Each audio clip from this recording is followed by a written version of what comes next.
Howdy howdy, it's Mallet with Kyler again. So in this video we'll basically just be going over music theory and kind of just using online sources to see how we can get around. But this is more specifically for mallet percussion. And I know it can be overwhelming, boring, to some even scary, but I'll try my best to break this down and make it as simple as possible. So to start off, let's look at a mallet keyboard. Looking at the instruments, we can see how all of these notes, this layout is the same as we can tell by marimba, xylophone, all of them have the same layout, kind of just like a piano. So looking at this on the 2D scale, we have these bottom notes, our white notes, as you can see here, and the top ones being black notes, which are the sharps and flats. And of course, if you played piano before, you're kind of familiar with this terminology. So from the bottom notes, they go from A through G, left to right. And then on the top, we have these things called sharps and flats up here, which you can kind of see with that little hashtag and that B looking thing. So then now we have that. We also have things called time signatures and beats per minute. So as we can see, we'll look at time signatures. If we look at images over here, we can see how these kind of just look like numbers over each other, which gives us and dictates how we can count out each measure. And the beats per minute is, well, how many beats are played per minute.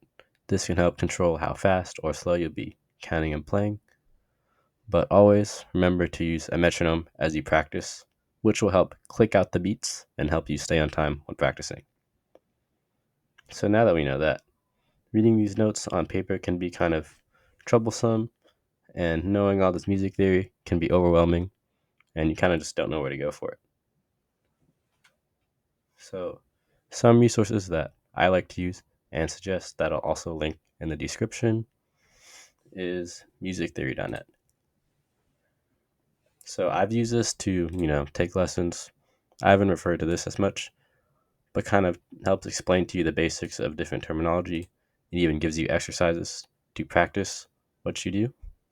It's like this one, it can help you. You have to identify the note and match it to what would it be, and you can also customize the settings as well.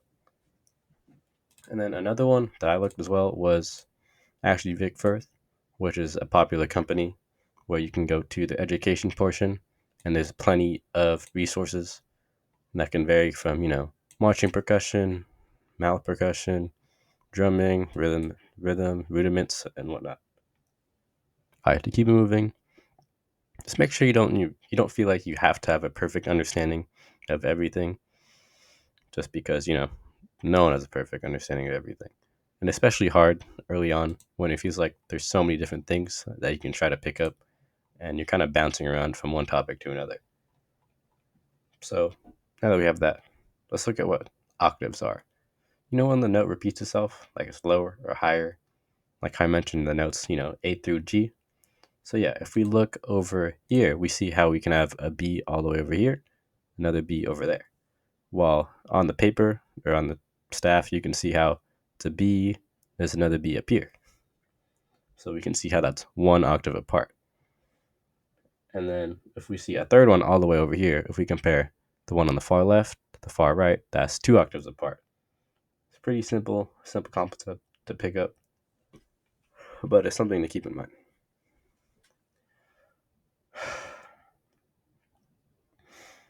Now to rapid fire some more basic concept out.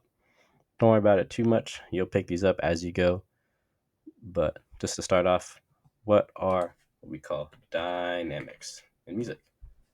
So dynamics. There's a lot of these different writings and symbols that you can see within your sheet music, but they help dictate how loud or how soft you play as you're within your music. So as we can see here, we can see like a P is piano, which is soft, forte, loud, which is F. So a lot of these will be referenced within music, and you can also just be told, even if it's in your sheet music, your conductor might tell you maybe to go a little quieter or write louder. So of course you want to follow these to the best you can, but if your conductor suggests something else, that is the idea of which way to go. So going back to the Mallet keyboard, we can see these notes over here of how there's these sharps and flats. So we do know, of course, sharps is flat, and then there's the naturals down here. But you can kind of see how there's two of them, like this B flat over here and this A sharp.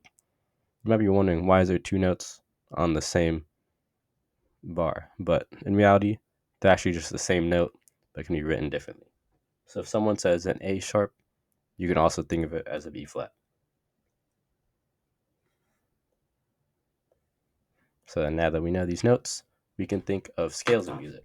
So scales in music, we can see how there's a lot of different ones and are written out as major scales and whatnot.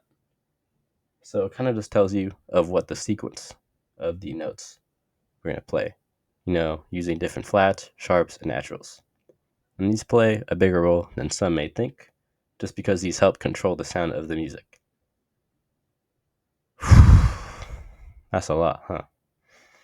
I mean, there's so much more to come out, but this is just some of the basic ones that I wanted just to get in your brain, so you at least have an idea and be like, oh, I've heard that before. But hopefully you can see these more online as you go, and your teacher will help explain these a little bit more in depth to you. So with time, these will slowly just become more natural and integrated as you play. But until then, don't feel like you're in a rush to master everything. So with that, as always, thanks for sticking with me through this whole mess and a lot of these terms.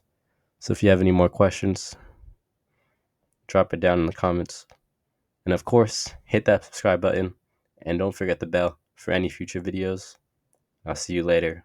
And don't forget, don't chew gum in class.